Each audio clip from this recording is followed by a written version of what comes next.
Na mtazamaji, huenda idadi ya wapiga kura katika eneo la Mlima Kenya ikafika watu milioni 7 katika uchaguzi mkuu wa mwaka ujao, hii ikiwa ni zaidi ya robo ya sajili nzima ya wapiga kura humu nchini. Kama Emmanuel To anavyoarifu, ni kwamba kura hizi zimechangia vuta ni kuvuti ya kusaka kura hizo baina ya Rais William Ruto na aliyekuwa naibu wake Rigathi Gachagua anayeshirikiana na Rais mstaafu Uhuru Kenyatta kwa sasa.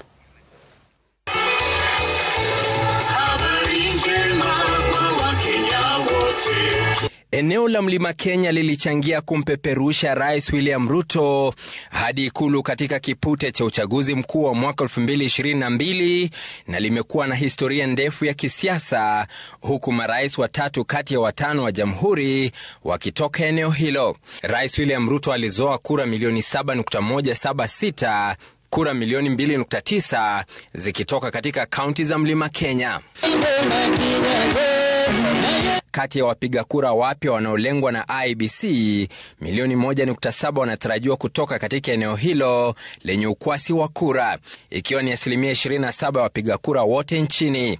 Hii inamaanisha kwamba eneo hilo lenye kura milioni 5.7 kwa sasa huenda likawa na takriban kura milioni 7.5 ikiwa IEBC itafikia malengo yake ya usajili. Kiambu inaongoza kwa idadi ya wapiga kura wapya wanaotarajiwa kufikia kura 1363, ikifuatiwa na Nakuru na takriban kura 1300, Murang'a ikifunga 3 bora Mlimani na kura 1177 zinazotarajiwa. Idadi hii ya kura sasa ikifungua safu ya mashambulizi kati ya Rais Ruto dhidi ya Rais mstaafu Uhuru Kenyatta na kinara wa DCP Rigathi Gachagua wanaomezea mate kura hizo. Muthaitha nageteo kingi muno tondu inyuĩ nĩ mwacangĩirie kĩpindi kĩnene mũno ya gũtwara andũ aitũ njĩra ĩtagĩrĩire.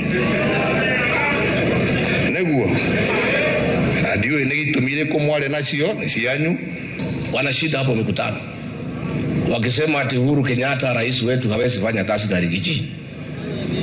Mlijua namna gani? Yaani unafikiri kuna watu wanaweza kufikiria kwamba watanipigia kelele kidogo ati niwachane na watu ambao wamenifanya nikakuwa rais, niwachane na hawa? Kwani mnafikiri mimi ni wazimu?